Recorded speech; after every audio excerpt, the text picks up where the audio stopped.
Hi, everybody. Gene here. Welcome to the Tapping Q&A podcast, where every single week we answer the most common and uncommon questions about tapping and EFT so you can eliminate self-sabotage and take the action that you want. One more free resource that we have created is every single Tuesday on the website, I publish a new YouTube video that you can tap along to. If you would like to receive a notification every single Tuesday when those new videos go up, all you need to do is go to tappingqa.com/video. That's tappingqa.com/video. And if you enter your email address, what you'll do is every single Tuesday morning about 9 o'clock Eastern time, receive an email from me reminding you about the new video that is there.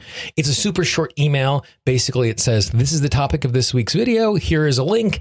And here is a link if you don't want to receive these notifications anymore. It's a really great way on a Tuesday or whenever you check out that email to take 4 or 5 minutes to interrupt your day and do a little tapping. The videos really are that long. They're just 4 or 5 minutes. They're super quick. There's not a lot of preamble. It's just basically, here's the topic, let's tap, and then off we go. Tappingqa.com/video to sign up for those notifications.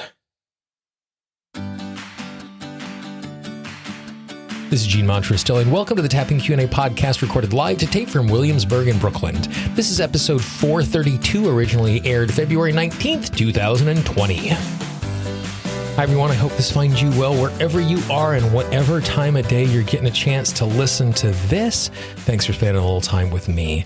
Today, we're going to talk about how to use metaphor and imagery to improve our tapping. And at the end, what I'm going to do is I'm going to share with you a very specific way that I like to use this sort of metaphor and imagery with my inner child as a way of creating healing and transformation that's lasting, because it becomes difficult when our 6-year-old self is running our daily life. Before we do that, just a quick thank you to everyone who supports the Tapping Q&A podcast. There are a number of people who every single month chip in a few dollars to ensure that you keep receiving these amazing podcasts absolutely free. If you would like to become a supporter of the podcast so that we can maintain this high quality and you can get that great little endorphin rush of knowing that you are a person that's making this happen in the world, all you need to do is go to tappingqa.com/support. That's tappingqa.com/support. And as I mentioned at the top of the show, we are doing videos every single week. The people who support the podcast also receive an MP3 version that they can download of those videos. So they don't have to be tied to their computer. They can load it on their phone, their tablet, their computer, and can tap along anytime they want. Again, if you'd like to support, tappingqa.com/support. And thank you to everybody who supports the podcast month to month. I have always been fascinated by metaphor and imagery in the transformational work that I do with myself and with my clients. And I am willing to bet that is because I come from a place where I was trained in hypnosis very, very early on in my tapping practice, so that those ideas and those concepts are something that really informed what I do. Because in hypnosis, you're doing a lot of this guided imagery and a lot of this transformation through the idea of the information that is coming through our mind in the form of story and image. And the reason why this is so important is because we are notoriously bad eyewitnesses to our own experience. Therefore, we're notorious bad eyewitnesses to understanding why we are the way that we are. Our brain is built in such a way that we like to create cause and effect relationships about what is going on, and we like to write story, because that is the way that the world becomes navigable and safe for us. 7,000 years ago, our ancestors saw giant paw prints in the mud and wrote the story that, well, they're giant paw prints, which means there's probably a giant fuzzy thing with giant teeth that wants to eat me for lunch to the right. Therefore, I'm going to go to the left. And when we are trying to understand how the world works, we consistently write stories. And oftentimes we write stories that are logical and make coherent sense, but aren't necessarily true. So for example, when a client comes to me and they're explaining what they're experiencing, oftentimes for people who have done any sort of amount of personal development work, is they say, you know, I have this fear of speaking at work. And when I was in third grade, I gave a talk and it went wrong and everybody in my class laughed at me. Now, that is a logical, coherent explanation as to why we are the way that we are. But just because it is a coherent explanation that makes logical sense doesn't necessarily mean that it is true. This client's fear of public speaking could be rooted in something completely different. But because they are trying to explain the reason why they are that they are, they've scanned their memory and they have remembered this thing from their past that went wrong. Therefore, that is the cause and effect. And it is possible that that is what happened. It is also possible that we were laughed at in third grade and it has nothing to do with our public speaking problem today. It's also possible that something small might have happened, but because we are looking for a justification as to why we are bad at public speaking today, we've amplified that memory into something that is much bigger than it is. And if this is not the root cause of our public speaking issue, if we're spending a lot of time tapping on that moment in third grade, we might be able to heal that moment. But since that's not the root cause of the public speaking issue, it's probably not going to impact our public speaking. And so therefore, because we are bad eyewitnesses, we are wasting time on tapping on something that is not going to provide us the outcome that we want in the moment. Now, I'm not saying tapping on a past trauma like being laughed at is a waste of time, but if the goal of our tapping is to become a better public speaker, tapping on that memory isn't actually going to do anything about that and making it easier for us to speak in public. And so when we are able to use imagery and metaphor from the subconscious mind, we are eliminating our necessity as human to tell a story, and we are becoming better eyewitnesses of our experience. It's the reason why, if you have ever worked with me as a client, you have experienced the fact where we imagine that we're doing something, like you want to go speak in public, and then I have you imagine doing that, and I have you tune into how you experience that in your body, and there might be tightness in the chest, there might be butterflies in the stomach, and then we start having a conversation with that physical sensation. We ask the tightness, what is it afraid of, and what proof does it have?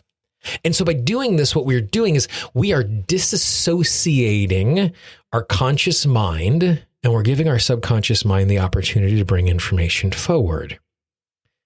Now, the subconscious mind is not a literal kind of processing thing.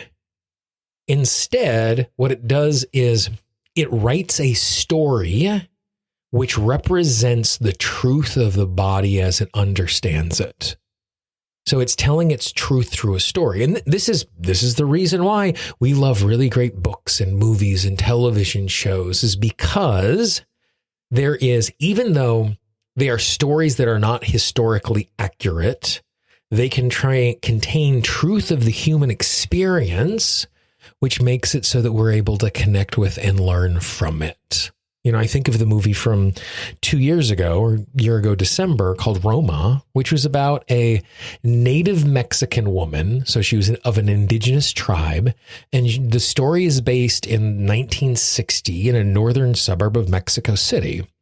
And so none of the details of that story have anything to do with my life, other than the fact it's a human experience. And so in the specificity, I was able to connect to real truths inside of that story that resonated deeply with me. It made me cry multiple times. It's a beautiful movie because the truth that is there, not necessarily the facts that are there. And so our body is consistently giving us information. Oftentimes when I am dealing with physical pain in a client, I said, okay, great. I just want you to imagine, how does your subconscious mind describe what is going on in that particular place? And I can remember one time years ago, I was working with a client, and the description they used for their knee was, they said, you know, it's an old wooden structure where there's a bunch of the wood that is rotten out and it's tied together with cloth so the boards stay in place and there's water leaking all over the place. Now, obviously, that is not what is really going on inside of the knee, but it is describing how the subconscious mind is interpreting the problem inside of the knee. And so that gives us an entry point into understanding what is going on. And so by thinking in these visualization and metaphorical terms, we can then work with an issue and provide transformation. And so for me, the basics whenever I'm doing this sort of stuff is in my imagination, I am bringing to bear the resources that are necessary to see what is going on. So the process, how I do this with my clients and how I do it when I'm tapping on my own is exactly like this. So the tapping part is really, really simple. Like the old Yellow Page ad says, just let your fingers do the walking. So basically what I do with one of my hands is I just start tapping. And I start at the tippy top of my head, and every 6 or 7 taps, I just move on to the next point. At a certain point, this is something that just becomes automatic. I'm no longer thinking about the tapping. If you've tapped 4 or 5 times on your own, you will notice how quickly your body just falls into this rhythm. And so you just let your right hand or both hands or left hand do the tapping, and off you go. So now that we are tapping, what we do is we tune into the issue at hand. If it is something physically in the body, just imagine what it's like. If it's not, just tune into the sensation and ask it how it would describe what is going on. Oftentimes, the question I ask my system is, what age does this sensation remind me of? And the subconscious mind produces 6. So then I imagine myself at 6. So if I'm not interacting with a part of my body like a structure, I imagine interacting with my younger version of myself. Now, this is not a literal representation of you at 6. Don't think that you have to imagine what you exactly look like at 6, because I have a vague sense of what I looked like at 6 just because of some old family photos, but I have no real clue. Sometimes this version of me at 6 looks nothing like me. Sometimes it looks like a cartoon. Sometimes it looks like something completely foreign. But I just imagine myself at 6. Now that we have something that we can interact with, be it a physical structure like the knee I was describing, be it something like an inner child piece, then what we do is we simply ask this part, what does it need? What resource does it need? Now, oftentimes what it's going to come forward with is it's going to come forward with something like strength, courage, safety, understanding, friends, who knows? But it's going to show up where it's going to ask for a resource. It's not necessarily going to know how it wants. It's not going to say what it wants specifically. Then, once we know what it wants, I oftentimes ask it, so how do you get access to this? Is it through a color? Is it an energy? Is it a gift that I give you? Do you need a particular object? And by asking these questions, what I'm doing is I'm giving the system the opportunity to start telling me what is the metaphor that makes the most sense. And the reason why I'm asking the system, or I have my clients ask their system, is because there might be some obvious metaphors and there might be a useful metaphor that is completely unobvious. I have this memory of working with a client close to 10 years ago, and I can't remember the issue that we were working on, but I do remember the imagery because it was so unique and specific.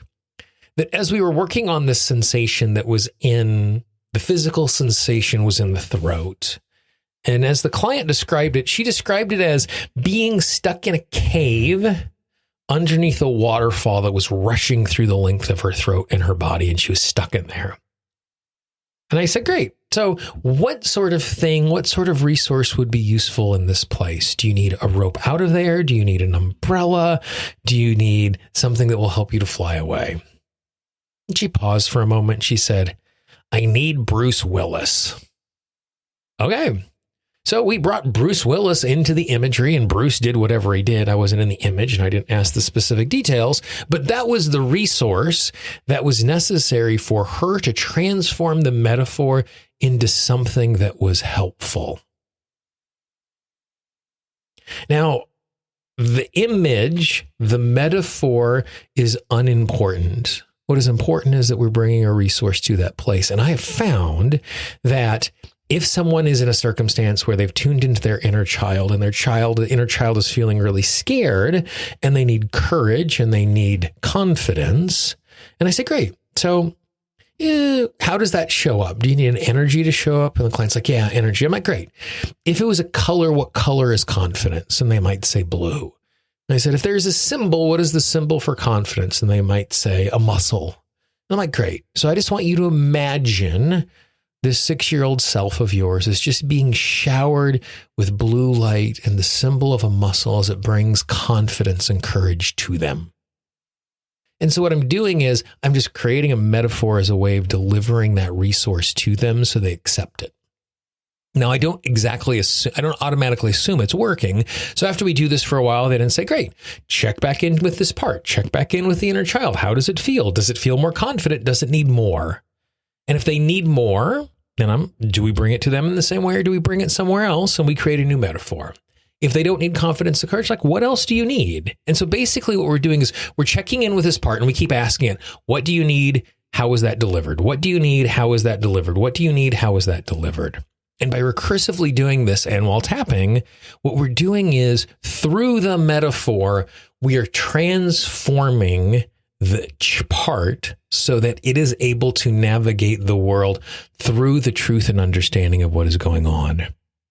You know, oftentimes when we're doing inner child work, the child feels like it needs to be keeping us safe because for many of us, when we were super, super young, we were in circumstances where the 6-year-old was in charge of a bunch of adults around us because the adults around us weren't super capable. And so this 6-year-old part is still trying to keep us safe.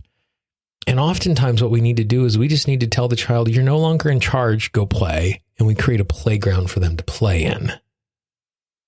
And so it transforms this younger part that is trying to run my day and it lets my adult self run my day. And I wish I could describe to you exactly why this works. And I'm not exactly sure. I just know from my own experience and working with clients over and over again, how powerful this is.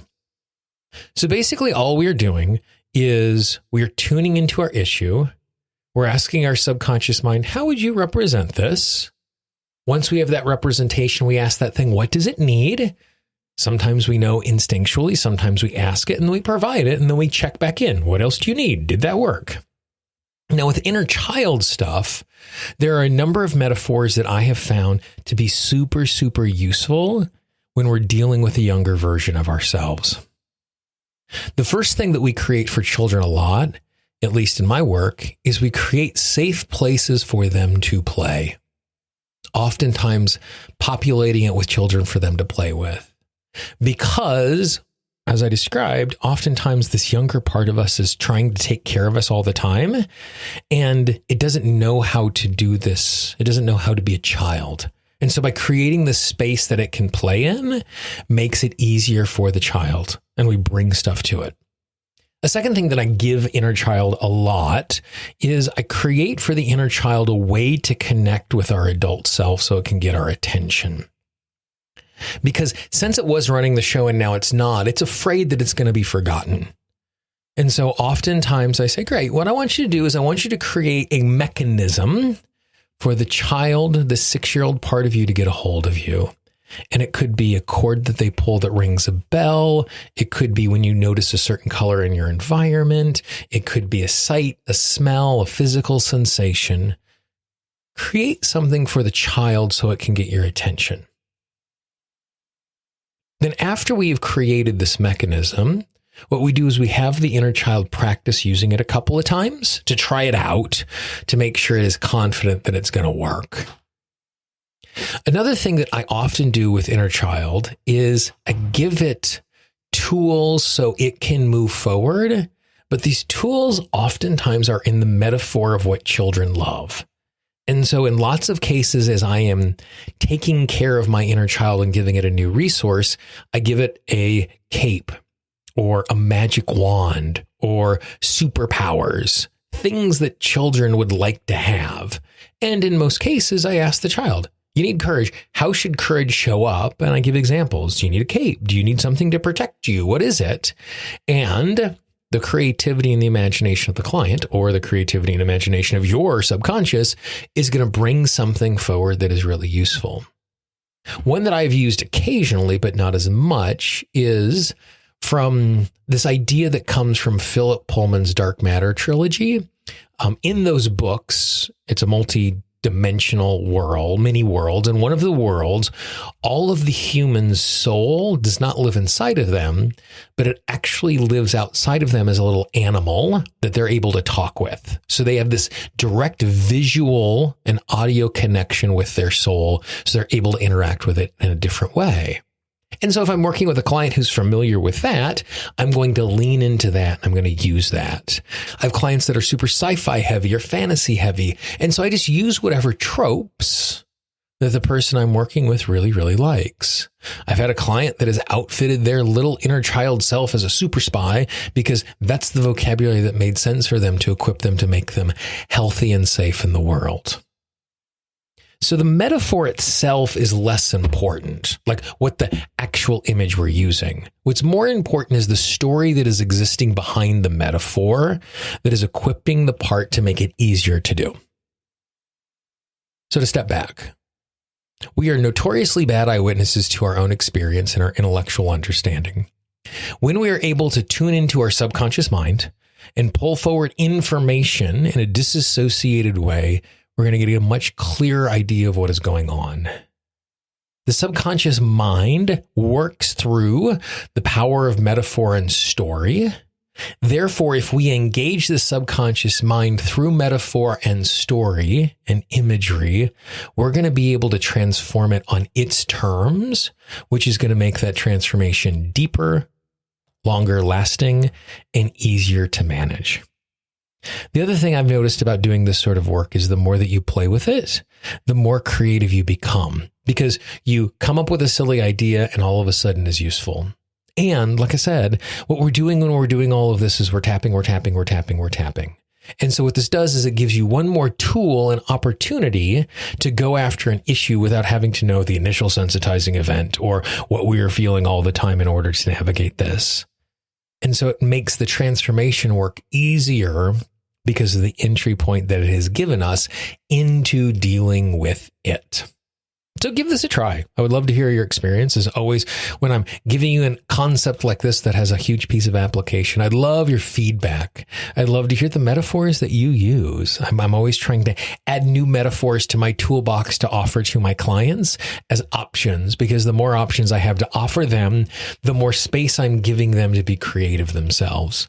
Because when I come up with something wacky, then it's giving them permission to do the same. So please share your metaphors with me. I can be reached Gene, Gene, at tappingqa.com. This is another great episode like last week's from 4:30 that would be a great conversation for you and some of your friends to play around with this imagery stuff. So pass the podcast along to 2 or 3 friends, get together, have some coffee or tea, and just have a conversation. Have each other tune into what is going on and what is the metaphor that you would use to transform it, because you will learn as much from other people's metaphors as you will learn from your own. If you haven't done so already, I'd really encourage you to subscribe to the podcast. And podcasting parlance, subscribe is always free. It's not like Netflix or Hulu or Disney Plus where you're having to pay for your subscription. It is free. Some platforms also call it follow. So if you're an Apple Podcast, Google Podcasts, Pandora, Spotify, Stitcher, TuneIn, iHeartRadio, Radio.com, Deezer, wherever you listen to audio, you can find the Tapping Q&A podcast. And then inside of that ecosystem, click the follow, subscribe, whatever the button is, so that when each new episode comes out, you are notified so you don't miss them, because right now we're publishing episodes every Monday and Wednesday. There's lots of really great, amazing content. And I would hate for you to miss out on something that is a free resource that will make a real difference in your life. If you have questions or comments about this or anything else we do at Tapping Q&A, please let me know. I love hearing from you. Gene, Gene, at tappingqa.com. On the website, just click on that contact link. If you're listening inside of the Tapping Q&A app, which is free on Android and Apple devices, just click on that contact link. If you haven't downloaded the app yet, do it. Inside of the app, in addition to having the entire audio archive of the podcast, there's also a bunch of the videos that have been turned into audio files. And in the episodes that we do a tap along, I've also included a text version of the script in the app, so you can tap along to that script without even having to hit play. For the Tapping Q&A podcast, this is Gene Montrestelli. I hope you have a great day, and I will talk to you real soon. Bye-bye. The Tapping Q&A podcast is copyright Gene Montrestelli Tapping Q&A. All views expressed by guests are those of the guests and not necessarily of Gene Montrestelli and Tapping Q&A.